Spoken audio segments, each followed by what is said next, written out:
You are listening to The Investor Way with Sam Ball and Jonathan McEwen.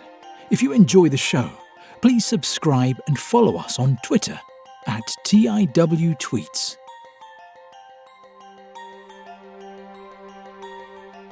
Hello, welcome to The Investor Way with myself, John McEwen, my co-host Sam Ball.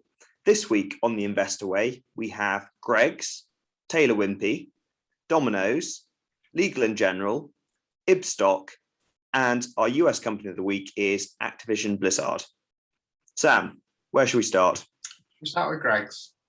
We'll start with Greggs. So Sam, what have Greggs been reporting this week? So Greggs, I think we're about 2 weeks behind actually, so we should probably point out most of I think all of the results are 2 weeks old. Disclaimer, in the last couple of weeks. Yeah, so Greggs have come out with their half-year results for the 26 weeks ending 3 July 2021, and total sales came in at 546.2 million. For the comparatives, I'm going to use the first half of 2019 as everything was shut last year, so it's pointless. So sales came in at 546.2 million, and that compares to 546.3 million in 2019. Statutory pre-tax profit came in at 55.5 million, and that compares to 36.7 million in 2019, which is up 51.2%. Diluted earnings per share came in at 43.2p a share, up 51.5% from 2019. Dividends have been declared at 15p a share, up 26% from 11.9p a share in 2019. They've highlighted that the shops opening pipeline, so 48 new shops opened in the first half. There were 11 closures, and they have 2,115 shops as at 3 July 2021. They anticipate about 100 net new openings in 2021. They said delivery service is now available in 837 shops, with delivery sales representing 8.5% of the company-managed shop sales in the first half of 2021. The new Greggs Rewards app launched in the half, which offers customers rewards across a full range of products. There's an interesting couple of paragraphs in the operational review where they've said, we continue to experience differential performance by location type across our broad and diversified estate. Shops in public transport hubs and large city centres continue to lag the overall group recovery rate, whilst customers staying closer to home are supporting our heartland shops in suburban and high street areas. The strongest locations continue to be shops typically accessed by car, including many operated by our franchise partners. The strongest performing parts of the estate are also the locations where we see significant potential for further expansion, making Greggs accessible to more customers on the go. In the first half of 2021, we opened 48 new shops, including 17 franchised units, and closed 11 shops, giving a total of 2,115 shops, of which 343 are franchised. And they've said that they think they have the opportunity to expand the UK estate to at least 3,000 shops. So that's up from 2,115. So they've said structural cost reduction resulting from our actions in 2020 to reduce overheads and logistic costs, and the temporary benefit of relief from business rates helped to mitigate the impact of restricted trading in the first quarter. The better performance in the second quarter was further supported by stronger sales, relatively low levels of food input inflation, and strong margins as a result of good cost control. They've highlighted as well that the pre-ordering through click and collect presents an opportunity to improve availability and offer personalised choices instead. In terms of the valuation, if you assume the second half is exactly the same as the second half of 2019, that would put it at a PE of 29.9. However, given that this half was significantly better than 2019, I think it's probably reasonable to assume that the second half would be as well. My view is a PE of 29.9. It's not cheap, but it's a quality business. I think if they can go from 2,100 and whatever it is stores to 3,000, that PE would soon come down, providing they don't hit saturation sooner. Yeah, what do you think? Well, yeah, I guess that's true, and they're predominantly northern. Obviously, you do get them in the south as well, but they have most of their stores probably. Would you say north of Leeds? I'd have to actually have a look to see, where their estate is on their website. I guess if they could successfully expand into the south, then there would be a lot of scope for that. How much they'd be coming up against some of those sort of premium competitors like Pret, that might be a little bit more difficult, but they've got a strong brand and good product. So I definitely wouldn't rule that out. And yeah, like you say, if they can do that, then that PE that soon comes down. Yeah. Not cheap at the current valuation, you wouldn't say. No, it's definitely not cheap. They need to deliver to justify that. But those are really solid results. Yeah.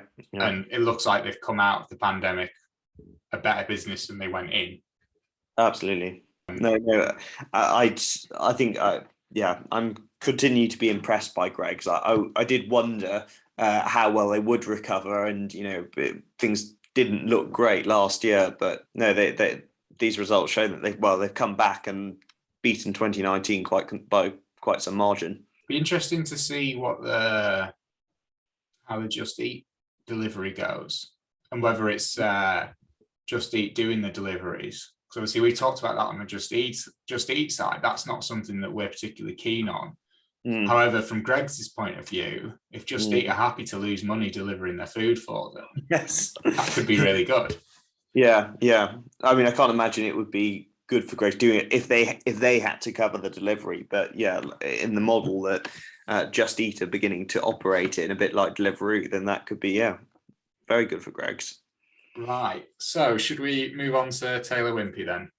Yeah, so Taylor Wimpey had their half-year results out recently, and here are some of the highlights. So in the 6 months to the 4th of July, revenue came in at £2.2 billion, which is almost triple 2020's revenue and about 26.8% above 2019. They announced the completion of 7,303 new homes, with full-year completions expected to come in at the top of guidance at between 13,200 and 14,000.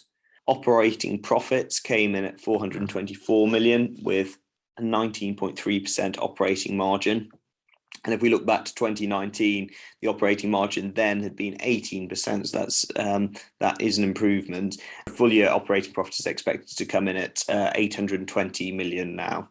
And there's also a 14.6% increase in the average selling price. So the average selling price is now standing at £299,000. And the group sold an average of 0.97 houses per outlet per week, and that was across 228 outlets, and that's up from 0.7 homes per outlet per week in 2020. In terms of the order book, this currently stands at, as of the results, 10,344, which is worth 2.6 billion, which is actually down from 11,686, which is worth 2.9 billion in 2020, but it's still strong. The group has 97% forward sold for 2021 completions, a 91% increase at the same point last year. Cancellations were down 14%, which is an improvement from 2020, where they stood at 21%, and they're actually now back to pre-pandemic levels. And land acquisitions were also back to normal after they were quite aggressive in 2020 after the pandemic. They did an equity raise, but they're now back to normal. Net cash stood at 906.5 million, which is up from 719.4 million as of 31st of December, and free cash flow is 334 million pounds. Sam, what are your thoughts on these results from Taylor Wimpey? I think they were really, really good. I mean, it's not even just the performance of last year was always going to be good, and we expected it to be good based on the other house builders we've looked at recently. To me, these actually possibly stand out as the best set of house builder results we've seen recently. And on top of that, they smashed 2019, which is the real comparative there. Mm-hmm. I think we've covered a few house builders in the last month or so, and to me, these stand out as the best set of results. What about you? Yeah, no, I would tend to agree with you there, and I think the shares were up about 4% on the day. But no, they were impressive, and I think also you saw that gamble that they took, where they did buy after the pandemic, or sort of, I suppose, in the midst of the pandemic, and they did an equity raise. We weren't too sure about that. I was very critical. You were, in fact, yeah, you were very critical of it. But, that now looks very astute, and that sort of gamble is, paid off, really. They've got a really strong order book. They've got good operating margins, and they've got a very decent dividend. It's possibly one of the best house builders at the moment. Valuation, it's only trading at a forward price to earnings of 9.2. 10-year average is about 10.5, and the dividend yield is nearly 7%. And I suppose it's got a lot of tailwinds behind it, the industry at the moment, and this might be the pick of the bunch. Yeah, for me it is. I'm struggling to criticise it, to be honest. I can't see anything really in those results. It's concerning.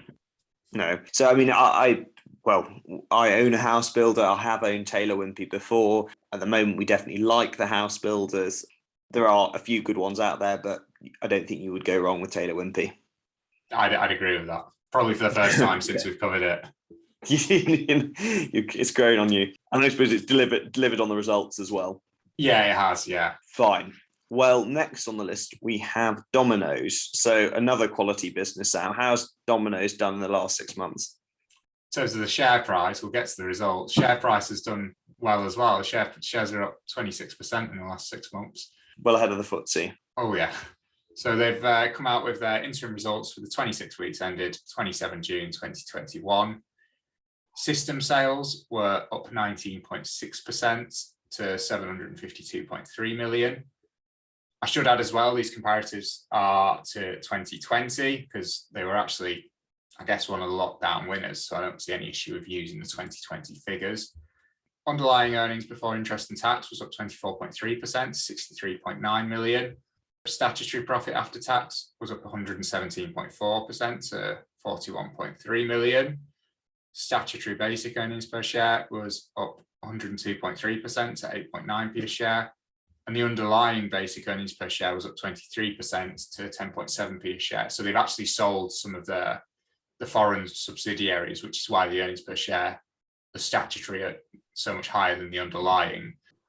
So of that sales growth of 19.6%, if you exclude the benefit of the reduced rate of VAT, the underlying growth was only 5.5%. They said that the profit before tax growth of 27.7% was driven by the strength of the core business and lower COVID-19 related costs. Like I said before, the statutory profit after tax benefited from the successful disposal of all of one of the loss-making international operations. In the financial year 2021, they announced 136 million of surplus capital to be returned to shareholders via dividends and share buybacks. It's worth noting that 136 million is pretty decent because the market cap is only 1.88 billion. Total orders returned to a positive trend, up 3.5% in the first half, driven by collection orders up 27.1%. They lapped the closure of the collection business for much of Q2 last year. Collection orders traded at 71% of 2019 levels, but during the half, and are currently at over 75% in the second half so far. They said they've highlighted their impressive service standards with best-in-class average delivery time of less than 25 minutes. Digital momentum continues with UK online sales up 25% and now representing 93% of UK system sales, which I know they've benefited from the pandemic because all the stores were closed. I think that's the highest I've ever seen that figure out of anyone we've covered, 93%. They've highlighted the second half has started well with strong total order count growth as they benefited from their supercharged marketing campaign and the extended involvement of the English football team in the Euros. Their vertically integrated system has worked effectively to deliver great service to customers as they dealt with unprecedented peaks in demand. Yeah, there's a couple of points in the slides. EBITDA margins, which probably aren't the best margins that we like, but it's what they've given. EBITDA margins for the own stores are 25%, and that compares to 21% for the franchise stores. And they've said they've got a medium-term ambition of adding 200 new stores in the UK and Ireland. They've currently got 1,212 stores, so it would be a fairly sizable increase. In terms of the valuation, they're trading at a PE of just under 23. My view was these are great results. The online orders I thought were staggering, and the delivery time is obviously good. I know it's what they're known for, but it's still very good. I think the valuation is pretty reasonable, to be honest. What about you? Yeah, no, I think it probably is very reasonable. I don't know whether a concern with it would be whether you've sort of reached saturation point with Domino's Pizza, and whether it's, I suppose it's not terribly expensive, but do you see it growing for much further in the UK? Well, that's quite interesting because I mean they've announced the plans to add the 200 new stores, but in the past few years they've had quite a few issues with franchises where what they've been doing is they've been adding new stores, but they've been cannibalizing areas. So although the sales are increasing for the area, the new stores are eating into the areas of the existing stores. So it'll be interesting to see how they actually manage that, because those 200 new stores, it's not going to be in areas where there's just not a Domino's for miles and miles. It's probably going to be in areas where there's already a Domino's, but they can get faster delivery time. So it's maybe not going to be in the best interest of the franchisees nearby. But as a shareholder in the medium term, that 200 new stores, I mean, a P of just under 23, that's when they've only got 1,200 stores already. I think that justifies it. And So the franchisees can sort of be squeezed a bit, you think? Yeah, I don't think they're going to like it. But as a shareholder, I think, yeah, it's you can see where the growth comes from. Mm-hmm. Okay, fine. And what was the market cap? What did we say? Just 1.88 billion. Okay, fine. And they've got a dividend yield as well for about 2.2%. So. It's just, yeah, it's not bad at all. Plus, they've got the buybacks as well. So that real yield's probably quite a bit higher. It's probably more like 4 or 5%. Yeah. So what do you think of it? Would you be buying shares in Domino's, or is there another company in that sector that you prefer? I'd say in the sector, it probably is the one I like the most. I mean, the only ones that jump out as ones that we've looked at in some detail, we've covered Domino's, Just Eat, and Greggs a few times. For me, Domino's is the best one. I don't know if I'll be going out and buying shares, but I do like it. Okay. Anything more to add on that? Would you? I suppose I like it. I do wonder about the saturation, and it is. I mean, pizza is their market, but you know, how much further can you go with that? That's maybe where I struggle a little bit. But then I guess looking at the numbers, that they alone make the case for it, don't they? No, I'm not sure really. The shares are they're only up 11.7% in the last 5 years, you know. Okay, I guess it's probably because there's been literally a lot baked in for them. I think it's a case of growing into the valuation. Yeah. As well, I suspect the valuation was a bit loftier back then because they still had the international businesses, and it was possibly hoped they would turn them around. Whereas instead, they're now just focusing on UK and Ireland. Yeah. No, I think it's that. I would guess that's probably the factor with it. Yeah. Fine. Okay, so on to Legal & General. They had their half-year results out, and operating profit came in at $1.3 billion, which was a 13% increase year on year, with strong sales in retail annuities, real assets, and the insurance business. If we break it down, the institutional annuities business, that actually saw a 10% decline in operating profits to 525 million, with fewer bulk annuities, so sort of final salary sales. The retail annuities business, however, reported operating profits of 158 million, which was a 17% increase, and growth in market share also. The lifetime mortgage sales rose 14% to 414 million. And in the investment management part of the business, operating profits came in at 204 million, which was a 4% increase, and assets under management were up 6.9% to 1.3 trillion. Net inflows for the half were 25.7 billion, and it was actually the first British investment manager to cross the £1 trillion assets under management mark.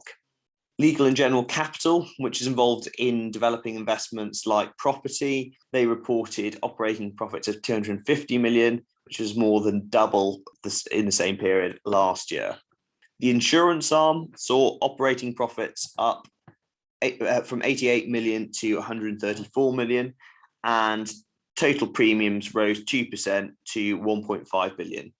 and a key insurance metric, Solvency II ratio, which measures the insurance capitalization, was 183% compared with 177% at the start of 2020.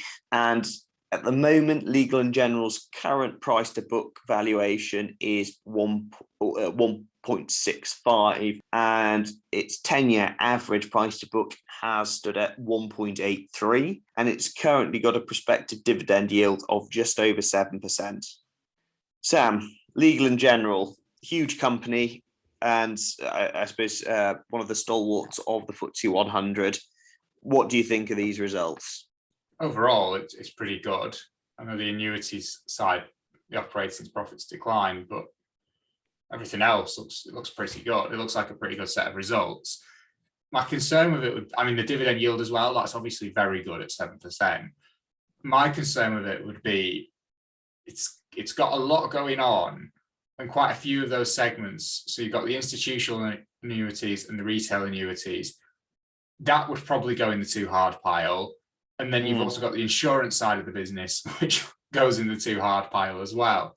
So although they've got, it seems well diversified, or fairly well diversified for what it is, it's diversified into things that I just don't understand. So yeah. I would probably say, these are good results and it looks like a decent business. The dividend yield's attractive. That does make me wonder whether it might get cut because that seems very high. For me, it's just, I just wouldn't be comfortable holding it, to be honest, just because I don't understand the annuities and the insurance side well enough. What about you? Yeah, I would. Yeah, I wouldn't pretend that I would also have a good knowledge or good sort of understanding of that side of the business. So yeah, I think it's probably difficult to justify it. I mean, the numbers sound good, but I don't know how sustainable they are, and I just wouldn't know the market well enough really to be able to comment. But on the surface of it, it looks reasonable. But I guess it's one of those things where you might want more, if you didn't understand it, maybe a more detailed analyst report to try and understand that sector a little bit better and whether there is sort of value there. But yeah, so I probably wouldn't go much further than that. And I guess it did have that achievement of being the first UK manager to have over £1 trillion worth of assets under management, and it seems to have gone a fair bit further actually when these results came out at 1.3 trillion. But no, I don't think I'd have much more to add than that. No, I just wouldn't. It doesn't pass the sleep test, does it, for me? I wouldn't be able to sleep well at night with it. Fine. Okay, so on to a business that is much easier to understand, bricks. Yeah. So Ibstock, which is the UK's largest brick maker, have come out with their results for the period ended 30 June 2021. So revenue was up 54% year over year to 202 million. However, it was down 1% over 2 years from 2019. Profit before tax was 39 million, and that's compared to a 52 million pound loss last year. However, it's down slightly from 41 million in 2019. Earnings per share came in at 2.7p a share, and that compares to a 12.1p loss last year. However, it also compares to an 8.1p profit in 2019. And the dividend per share has come in at 2.5p. There was no dividend last year. However, it was 3.2p in 2019. They've highlighted the strong operational performance with group revenue approaching 2019 levels and divisional margins back to 2019 levels on a like-for-like basis, benefiting from 2020 restructuring actions and good overall cost management. So market fundamentals remain sound, underpinned by the robust UK housing demand and good mortgage availability. Highlighted strong demand from RMI markets, with UK consumers continuing to prioritise spending on the home. The impact of tighter supply chain conditions have been well managed, with inflation mainly within the concrete division being passed on to customers. So on a like-for-like basis, revenues were around 94% of 2019 levels. So the clay division revenues came in at 138 million, and that represents 92% of 2019 levels, with sales volumes ahead of expectations. And concrete division revenues were 64 million, which was 22% above 2019 levels. or in line on a like-for-like basis. Expected cost savings of £10 million were captured in full during the period, which is half the annualised target of £20 million from the restructuring that happened last year, with good fixed cost discipline across the business. We said strong free cash flow and a robust balance sheet with net debt to adjusted EBITDA of 0.6. So that's down from 1.5 at the 2020 year end and 1.6 at the first half 2020 period end. For the current trading outlook, they said demand in the initial weeks of the second half has remained robust, although supply chain challenges, principally relating to freight availability and the impact of COVID constraints on factory labour, have become more evident. They said the commissioning of capital enhancements underway to bring the clay network, and they've also announced the commissioning of capital enhancements are underway to bring the clay network to around 95% of 2019 volume levels from the middle of 2022.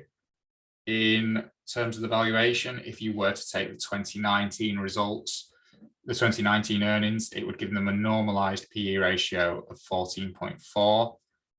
I actually own Ibstock. I thought these were a pretty decent set of results. One thing I don't like is they make a lot of adjustments, which I've ignored for this, but I'm not keen on adjusted everything. So I had a look when these results originally came out, and I thought they were decent. I'm going to continue to hold until the full year results come out, but it's probably one of my investments that I'd say is actually under review. And that's mainly for the reason that although I like it and it's a decent business, I do wonder where the growth is going to come from and whether I could just do better elsewhere. What are your thoughts on the business and these results? Well, I think they were fairly decent results, and obviously they've improved a lot since this time last year. I guess it's reassuring that they've been able to pass the costs on by raising their prices, essentially, and the fact that you've got a very strong house building market at the moment. There's an undersupply of bricks in the UK, so Ibstock inevitably does well from those. I don't know about much. Well, yeah, I suppose we've got the undersupply. I don't know about how much growth is available and raising the margins any further. But it's not a pricey stock. It's trading under 13 times forward earnings. I guess for me, the question might be whether you could do better with a house builder itself, perhaps like a Taylor Wimpey. So I don't know whether I'd particularly be choosing Ibstock as a pick, but it doesn't look like it looks like overall a sound business sort of chugging along.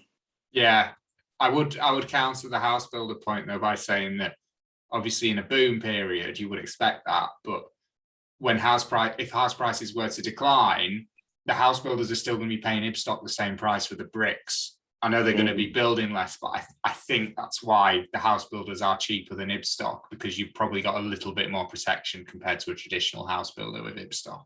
Yeah, so it's essentially less cyclical. I think, I mean, it would still be cyclical because they are going to reduce the quantity of houses built. But I think it would be less cyclical than the house builders themselves. Fair enough. Yeah, it's under review. What was your main reason for putting it under review in your portfolio compared with when you initially made the investment? Well, it is a good business. My concerns are that I'm not sure where the growth's going to come from. So I do just think, well, should it be in a business where I can see where the growth's going to come from? And as well, it's more just the opportunity cost. Could I be invested in something better? Fine. I think the answer might be yes, but I'm still undecided. No, fine. Well, our US company for the week, could that be Better Company?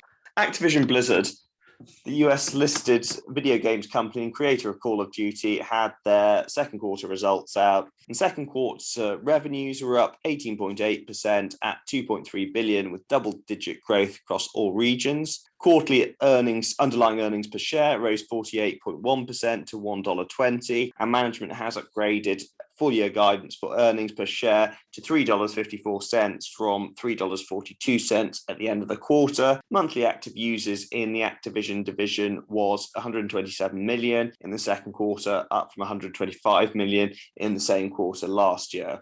However, hours played in Call of Duty games was higher in the quarter than in the whole of 2019, In the Blizzard division, monthly average users were actually down 18.8% to 26 million, although World of Warcraft bookings increased with the launch of the Burning Crusade Classic.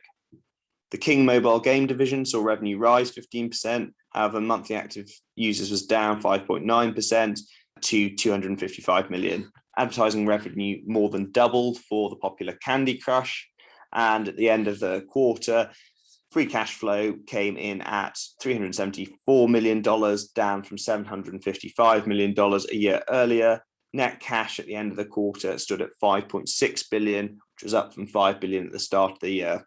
In terms of valuation, price to earnings is 19.3 compared with a 10-year average of 19.5, so almost in line with that. And prospective dividend yield is 0.6%. Sam, do you like Activision Blizzard, and what do you think of the current valuation? I'm actually conflicted about it because I mean they've got such quality brands. When you look at Call of Duty, World of Warcraft, Candy Crush, Diablo, Overwatch, there's just so many well-known games. They're up against very, very tough comps. I mean, that PE for a business of that quality, 19, I think, and given it's in the US as well, so you get an extra 10 added to your PE just for that. I think 19.3 is pretty, on the surface, pretty reasonable. But the issue is, the reason is, I think people think it's peaked. And when you look at the monthly active users in the King and the Blizzard business going down, it's difficult. What do you think in comparison with EA, for example?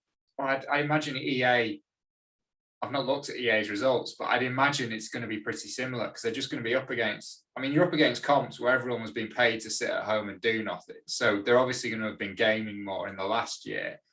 I think with EA, I know that they have to pay for a lot of their best games, so like FIFA and stuff. They don't own it outright, whereas I think Activision Blizzard, their top performing games like Call of Duty, it's completely theirs. I don't know. In the last year, they're pretty flat in the last year. Activision Blizzard. I guess you'd say, well, that's because people think the performance has peaked, but over the long term, I think you'll get more and more. It's a business I like over the long term. I think they're continuing to get more money out of the games that used to have a shelf life of 1 or 2 years. I mean, like, it's a different company, it's Take-Two, but if you look at like the last Grand Theft Auto game, it's like 7 years old now. People still play it. And there's so many games like that now that I just think there's a lot of tailwinds for the business. So I think, although there are concerns in the short term, I think getting it at a PE of 19.2 is probably 19. A PE of 19 is probably pretty fair. What about you? Yeah, and I guess one of the things with these businesses is there's a lot of in-game purchases, and they have huge margins with that. Yeah, it's just free money, isn't it? You just add like a new skin or something. It probably takes them 5 minutes to develop some of it, and people just buy it. And I don't know, in terms of the video gaming industry, how that's growing as a whole, because I guess both, obviously, EA and Activision Blizzard are going to be tied to that too. Yeah, I mean, I know that the consoles have switched so that people don't really buy discs anymore, or you buy a disc and then you like download the game. But if everything's been now downloaded, I know that definitely helps the margins. So they're a lot better margins now than they were, say, 10 years ago. And then as well, like you say, like in-game purchases is just taken off. I think 10 years ago, I don't think that was really a thing. I don't really play any games myself. The last console I had was an Xbox 360. I stopped when it moved to the One. And I don't think I ever made an in-game purchase. I don't think I ever had any desire to either. No. I know at that point, like FIFA Ultimate Team was starting to come through, but if I compare that to like my brother's generation, he's 5 years younger. All of his friends will have spent so much money on FIFA Ultimate Team, just getting the cards or whatever it is. And whereas like compared that to me, like most of my friends would have just bought the FIFA game and that was it. That's all they'd spend until they bought the next FIFA game next year. So yeah, I think it is a much more attractive industry now. Yeah. No, fair enough. Okay, so if you were to pick one of these companies, or you sort of pick of the week, I suppose, stock of the week, what would you be going for? I think I'd go with Dominos. Okay. I think I can guess your pick. We'll see if I'm right. I reckon you're going to say Taylor Wimpey. And I have owned it, but I do have another house builder at the moment. And Domino's, I did like Domino's and Greg's though. I liked Activision Blizzard and Ibstock actually. There's some good companies this week. Yeah. I just thought Dominos probably had, for me, Dominos. Actually, I'd say Taylor Wimpey had the best results actually of the week, but I just prefer Dominos. But in terms of the results, I think Taylor Wimpey probably had the best there. Okay, fine. Well, on that note, I think we'll end. And thank you very much again for listening. We'll see you again next time. See you next week. Thank you for listening to The Investor Way. To get in touch, please follow us on Twitter at TIWTweets. This podcast is for entertainment purposes only and does not constitute financial advice. Neither Sam nor Jonathan are financial advisors. For investment advice, please consult professional advisors.